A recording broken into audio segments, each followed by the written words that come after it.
Ito ang latest update sa kaso ng mga missing sa Bungeros na mahigit 4 na taon nang pinaghahanap. Maaari umunong konektado ang kaso ng mga nawawalang sa Bungero at ang drug war ni dating Pangulong Rodrigo Duterte.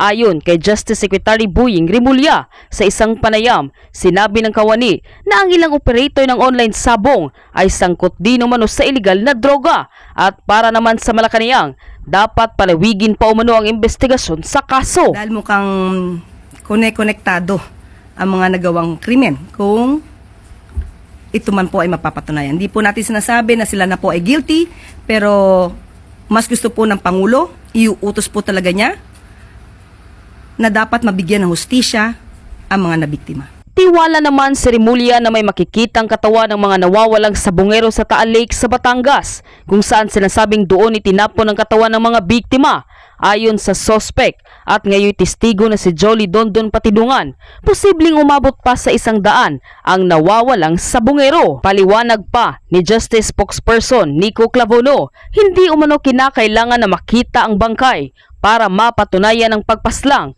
pero kung may madidiskubreng katawan, dagdag ebidensya na umano ito. Sa isang pahayag naman, itinanggi ni Philippine Charity Sweepstakes Office Chairman at retired judge na si Felix Reyes ang pagkakasangkot niya sa pagkawala ng mga sabungero. Aniya, hindi siya ang nag-ayos ng mga kaso laban sa negosyanteng si Atong Ang at hinamon niya si Patidungan na magpangalan ng kasong inayos umano ni Reyes para kay Atong Ang. Matatanda ang una ng sinabi ni Patidungan na sina Atong Ang at ang aktres na si Gretchen Barreto ang mastermind sa kaso, bagay na pinabulaanan ng dalawa. Matatandaan din na noong 2022, iniimbestigahan ng Senate Committee on Public Orders and Dangerous Drugs ang pagkawala ng hindi bababa sa 30 sabungero dahil sa umano'y pandaraya na pinangunahan ni Senator Bato de la Rosa. Nang tanungin naman ng senador kung muling iimbestigahan ang kaso, ikinagulat naman ng marami ang kanyang naging sagot.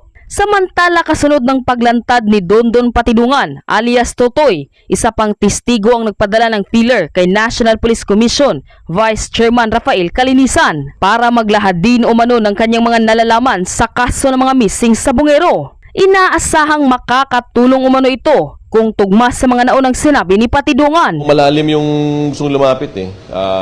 Mukhang malalim. So, let's see. Sana nga matuloy. Very interesting yung story, in fact. Yung umabot sa aking feeler. Malupit yung sustansya niya. Yun na lang. Mahalaga, syempre. Anyone who builds on the story of another, anyone who corroborates, I think builds on the credibility of that witness. Isa rin umano ito sa pinakamalapit kay Atong Ang, nakatulad rin umano kay Gretchen Barreto at sa kanyang paglutang. Ito ang kanyang matinding revelasyon. Panuurin, pakinggang mabuti at kayo na ang bahalang humusga. Ngunit bago tayo magpatuloy, huwag kalimutang i-like, share, subscribe, and click the notification bell for more updates and for more upcoming videos. Maraming salamat! Sa Bungeros lang po ako. Sir, ano lang po yung reaction ninyo dun sa mga lumalabas ngayon na merong mga pinangalanan na high-profile individuals at meron na pong mga whistleblowers na ito rin yung mga witness nyo dito dati. Yung mga sinabi niya po ba ngayon sa media, ito po ba lumabas na rin dun sa mga investigasyon nyo sa kanila, yung mga privileged information po, communications? Yung pong mga pinangalanan, particularly po si Dondon, si alias Dondon, si Patidongan. Meron po siyang mga pinangalanan na high profile na mga tao. Ito po ba ay na-express niya rin sa inyo dati? Matigas yan noon sa Senate hearing noon. Ayaw talaga yan bumigay. Kahit na di ba pinailan natin ang kaso, di ba? One of the yung hindi napailan ng kaso kung hindi dahil sa Senate investigation na ginawa natin, di ba? 6 sila pinailan ng kaso ng serious illegal detention at saka kidnapping. Dahil nga, hindi tayo makapag-file ng murder with the absence of the body of the crime. Yung mga katawan, hindi na-recover. So, pinailan natin sila. Talagang pinalop natin sa IDG na mapailan sila ng kaso. At napailan nga. Pero yun nga, yung follow-up sa committee report natin, we directed the CIDG and the NBI to continuously investigate the case para talaga matukoy kung sino yung mga malaking tao na nasa likod. Dahil the disappearance of 34. 34 man yun, di ba? Ang ating record sa committee, there were 8 cases that we investigated, 8 cases involving 34 missing sabugeros. So, hindi man siguro mag-disappear yung ganun laking 34 na mga tao kung walang nasa likuran dyan na very influential. Di ba? At nagbibigay ng kumpas. Sa atin lang, at that time, we don't have the evidence to connect to the management ng ng yung pitmaster dahil nga wala talagang ebidensya na magkukunik. Hanggang doon lang tayo sa disappearance na may kumuha na tao. Pero Sen, dahil may bago ng mga lumabas na mga ebidensya at mga testigo, bubuksan niyo po ba ulit yung Senate inquiry kaugnay dito? Nag-close na ba tayo, Jo? Nag-close na. May We have report. already closed our committee investigation and we have already submitted our committee report and it was adopted by the Senate. So yung aming committee report was adopted by the Senate. So unless siguro kung merong mag-file lang resolution from one of our colleagues, then I will be forced to reopen the investigation. As former PNP chief, ano masasabi niyo? Marami daw mga police officer ang involved, parang binayaran para gawin yung pag-kidnap at pagpatay dun sa mga victims. It's possible. Kasi nga, yung isang kaso doon na Lasso, sino yun, Jo?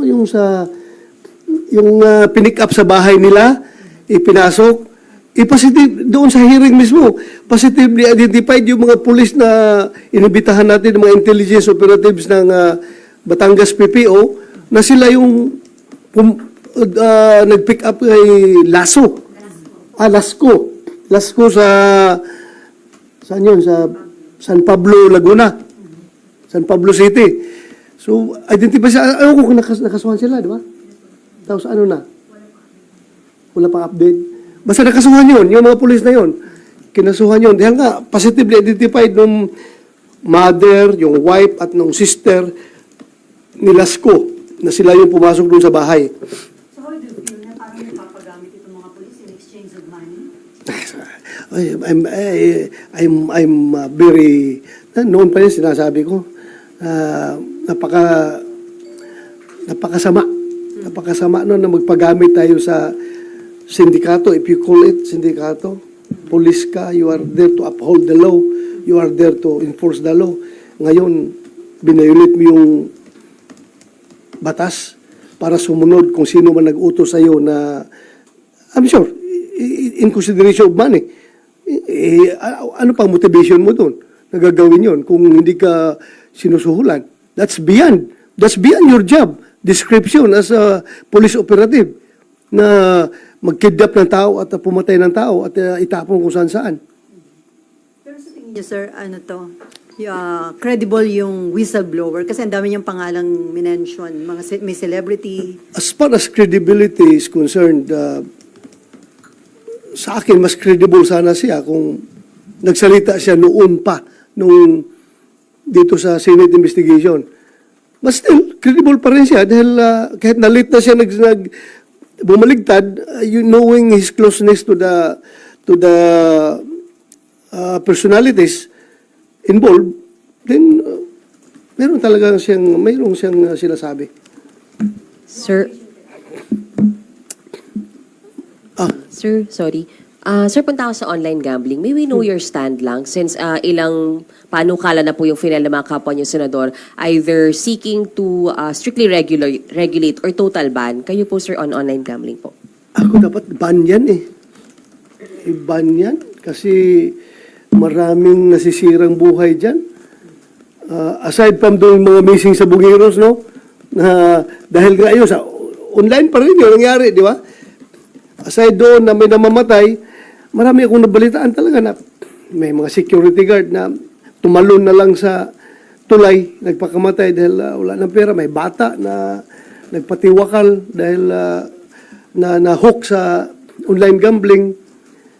So, alam natin, yung kung magkakapera man ang gobyerno, ang revenues from online gambling is not enough to compensate the moral decay, the social cost of that it brings, yung online gambling.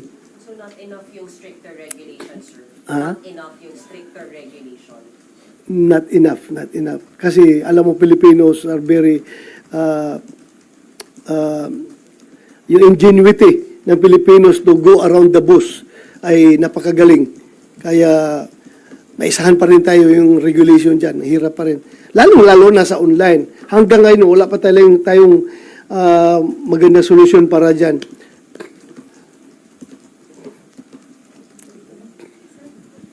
So, balik ko lang po dun sa isabong investigation. Sabi nyo nga po, open kayo pagka meron pong resolution. Pero may pangangailangan po ba na i-reopen ninyong investigation o sa ngayon ipaubaya na muna sa PNP, DOJ? Yeah, I go by my recommendations in our committee report which was adopted by the Senate na pagpatuloy ng PNP yung kanilang investigation. Na ginagawa naman. They're on the right track naman. Kung totoong hawak nila si Dondon Patidungan, well and good. Kung hawak na nila para tuloy-tuloy yung investigation nila. Kasi mamaya na naman, magpatawag tayo ng hearing. Sabihin naman ng PNP, makiusap na naman ng PNP na, sir, pwede huwag muna sir dahil may ongoing pa kaming pinapalo up sir. Baka masunog yung operation namin sir. Meron pa kami mga taong tina-target ngayon sir na pwedeng mga persons of interest sir na gusto naming maimbestigahan. Baka masunog yung aming efforts. So, let's give them the whole playing field to operate para mas-solve nila itong kaso na ito. During the Pero kung merong mag-file a resolution na senador, then it's my duty to conduct the investigation, to reopen the case. So, dun po sa inyong investigasyon, although nag-cover kami, pero sa inyo po manggaling, sir, naiugnay po ba si Atong Ang dun sa itinakbo ng inyong investigasyon? At anong recommendation ninyo as regards Mr. Atong Ang? Solidly, iba kasi yung ebidensya that will stand in court, di ba? Pero di ba, may isang nagsabi doon na, nandun kami, nag-monitor mo kasi sa hearing, di ba? Meron nagsabi na, si Dondon Patidungan ba yun, may kausap sa cellphone na, boss, sabi niya, yung boss na nire-repair daw nung kausap doon sa cellphone ay si Atong Ang. Yun ang narinig natin doon sa hearing, di ba? Positibo talaga siya na si Atong yung kausap nung nasa cellphone. Pero hindi man natin, kaya nga gusto ko sa PNP, palaliman pala investigation nila. So, hindi na-establish siya. Hindi na-establish sa Senate hearing, sir, yung connection ni Atong. Hindi na-establish. Administratively established dahil nga sila ang manager, sila ang presidente ng kumpanya kung saan last touch doon nawala. But criminally, kaya nga hindi tayo pati ang PNP at NBI mismo, hindi nakapag-file ng kaso directly linking Atong Ang because wala ang direct evidence. Pero ngayon, na meron ng itong testimonial evidence na pinoprovide ni Dondon Patidungan, din pwede nilang mapile yun. Duterte 7. Senator Bungo, Senator Robin Padilla, Senator Marcolita, Senator Aimee Marcos, and the 2 Villar. Pero Senator Aimee, sir, nag-commit na rin? Senator Aimee? I don't know kung nag-usap na sila personally, pero in principle, kami, Duterte Black, napag-usapan namin, we are inclined to support Senate President Chis Escudero. Why, sir? Well, wala naman kaming nakitang hindi dapat siya suportahan. So, we support him. Walang kapalit like yung mga committee chairmanship, sir? Wala naman kasi as is malago. Wala man akong wala man akong hiningi, wala man rin pinaramay sa akin. Basta nagustuhan ko lang yung pamamalakad niya sa amin, sa Senado. Yung leadership niya is, nakita ko is very open to everything. Hindi siya close-minded, hindi siya porque ganito siya, panindigan niya ganito siya, o porque ganun, yung nakikinig siya. So that's what we need as a democratic institution, pakinggan ang lahat. So sir, kung tatanungin ka, anong hihingin mong committee kay Senate President Escudero?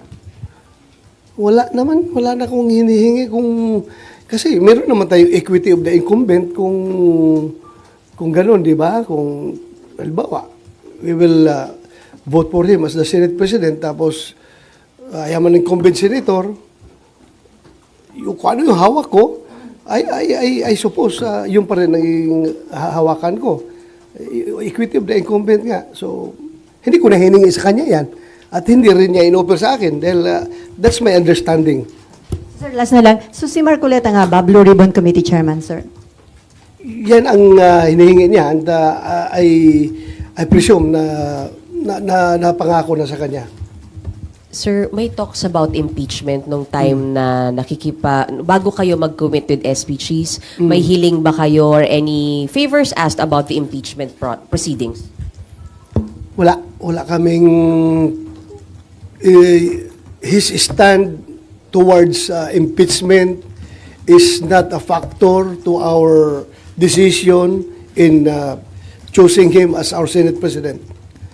Ang pinaka-big factor dyan na nakikita ko lang talaga is yung pagka-open niya. Nakikinig siya. Lahat ng sides pinapakinggan niya. So, yun ang nagustuhan namin na liderato. Yes.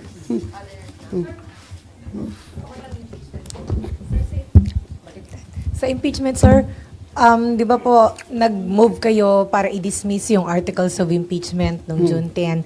Uulitin niyo po ba yan pag nag-reopen kayo? Yung hihingin na ho ba yan? Hihingin ba yan ng Duterte 7? Mag-usap pa kami. Titingnan namin. Baka sabihin nyo, insisting naman itong mga tao na ito, pabalik-balik.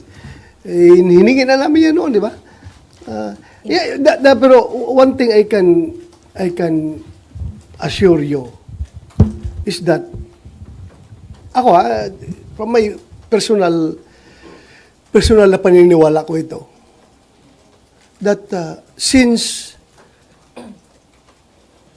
tinanong ng impeachment court yung House of Representatives as to their stand whether or not itong 28th Congress House of Representatives is willing to be bound by the actions of their predecessors, yung House of Representatives ng 19th Congress, are they willing to continue or are they willing to be to bind themselves to whatever actions that were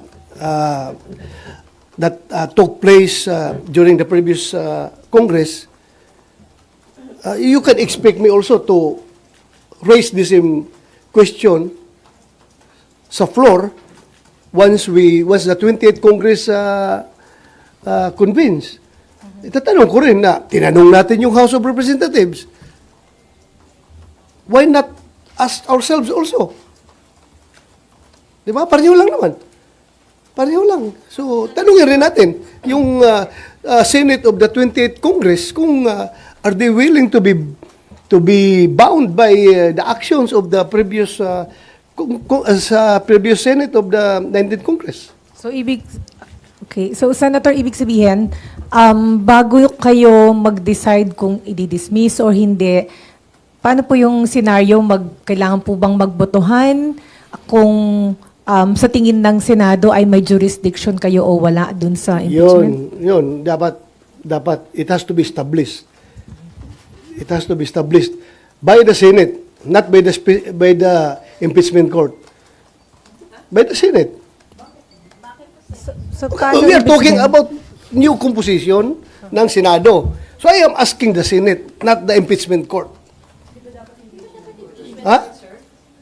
Senate nga tinatanong ko kasi nga bago ang composition ng Senate compared doon sa previous Senate. So magiging iba na naman ang composition ng impeachment court, di ba? Pero itatanong ko yan dito sa plenaryo namin as a Senate, not as an impeachment court. Di ba? So yan na po ba yung sa inyong pito, sir? Sorry. Yan na po ba yung para ano ba? Yan ang i-raise ninyo? 7? Solid 7? I hope they are going to support me, but hindi pa namin napag-usapan yun. As I've said, personal ko lang yan na paniniwala na kailangan tanungin rin natin itong Senate of the 28th Congress. Kung magpapabind ba sila sa actions ng Senate of the 19th Congress. So sorry, isa na lang. Sir, hindi nga ho ba proof na talagang tatawid dito sa 20th Congress at kailangan yung mag-trial, yung pong pag-return ng articles of impeachment sa House kasi hiningan nyo po sila ng, may order kayo sa kanila eh. Na-comply na yung isa, sir, yung certification na in compliance daw with the Constitution, yung pong articles, and then magko-comply din daw po dun sila sa pangalawang order. So, pag nag-comply sila, hindi ho ba dapat diretso na kayo sa trial, sir? Paano? Ibang na nga composition rin ng Senate na 28th Congress eh. Kaya tatanungin ko talaga para masettle yung issue of jurisdiction. Tanungin natin. Kasi tinanong natin yung House, why not ask the Senate? Pareho lang yun. Hindi nyo napag-usapan yan ni ST? Hindi namin napag-usapan yan. Ako, sa akin lang yan, personal ko lang yan na paningin. Sir, personally, mag-move po ba kayo na ulit na ipa-dismiss yung impeachment ni VP Sara? Hindi, siguro. Ang pinakaunang motion ko is to determine whether or not the Senate of the 28th Congress is willing to be bound by the actions of the previous Senate. Yun lang ang tanongin ko para masettle natin yung issue on jurisdiction. Dahil sinitil kung halimbawa makakuha yung House of Representatives ng kanilang positive action, no? Na talagang majority sila ay pumayag na yung tatawid yung jurisdiction sa 28th Congress. So gusto ko ring tanungin rin ang Senado. Kasi pareho lang naman yan. Nagtatanong tayo ng jurisdiction ng bagong Congress dahil nga iba na ang composition. Sir, may we get your comment din po. Sabi po ng CBCP, nababahala sila dun sa delay ng Senate regarding po sa impeachment. Sa pagka-delay Nababahala sila? Bakit sila nababahala? Ano yung kinabahala nila? Kinabahala nila na na-delay. There's no cause for panic. There's no cause for panic. So sir, yung new composition ng Senate sa 20th Congress, natanong nyo na ba yung mga bagong members ko ano yung kanilang stand? Hindi ko pa natanong. But it has to be taken up on the floor para everything is official. And then, sir, pumirma kayo doon sa resolution ni Senator Robin na nananawagan para mapauwi sa bansa ang dating Pangulong. Yes. Oh. So, sa tingin nyo, may ano yung weight nun? Kung sakaling, sa tingin nyo ma-approve yung resolution na yan? Wala lang. It's expressing the sense of the Senate na gusto ng Senado na makauwi na si Pangulong Duterte dito sa ating bansa for reasons of sovereignty,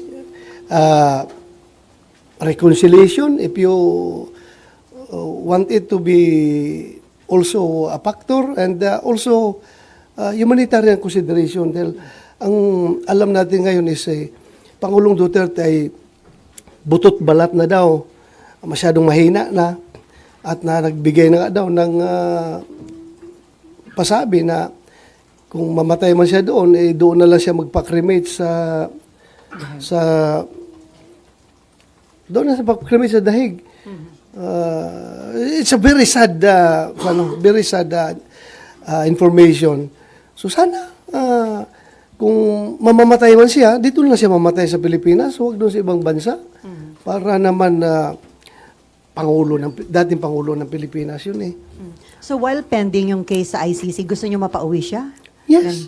Oo. Yung mga Hindi naman dismissal lang case yung hiningi natin. Immediate repatriation of former President Duterte to the Philippines. May concern yung mga victims kasi daw may impluwensya pa rin ng mga Duterte na natatakot sila doon sa safety o security. Ng mga... Ano na matatakot na hindi naman presidente si President Duterte. Si President Marcos naman ang presidente ngayon at yan ay kayang-kaya pangalagaan ng Malacanang yung kanilang safety. Impluensya. Ano, sinong impluensya ni Pangulong Duterte? Hirap na hirap na ngayon tao, butot balat na nga eh. Kakatakutan pa nila. Hindi ba sila naawa sa tao na yun? Sir, sa information po ba ninyo, pardon my saying, is he dying? Kasi po, nagbigay ng will. Sa pagkakaalam niyo po ba, is he dying? Well, hanggang speculation lang tayo as to his present health status. Pero yun nga, sabi naman ni Ma'am VP. ni Ma'am Elizabeth Zimmerman, di ba? Na siya nagsabi doon na butot balat na daw. At payat. So, meaning, he's not in good health. And considering his age, very advanced na yon, 80 plus na siya eh. So, what do you expect? Sir, balikan ko lang yun doon sa Senate leadership. Kasi kahapon, sabi ni Senator G.V. Ejercito, mukhang kasama rin yung dalawang senators from the opposition bloc or from the other opposition bloc, which is yung sila Senator Aquino and Senator Pangilinan. Do you feel comfortable na kasama sila in the majority, considering yung differences ng ninyo ideologically sa kanila? I don't know. Anong magiging kuan yan? Anong magiging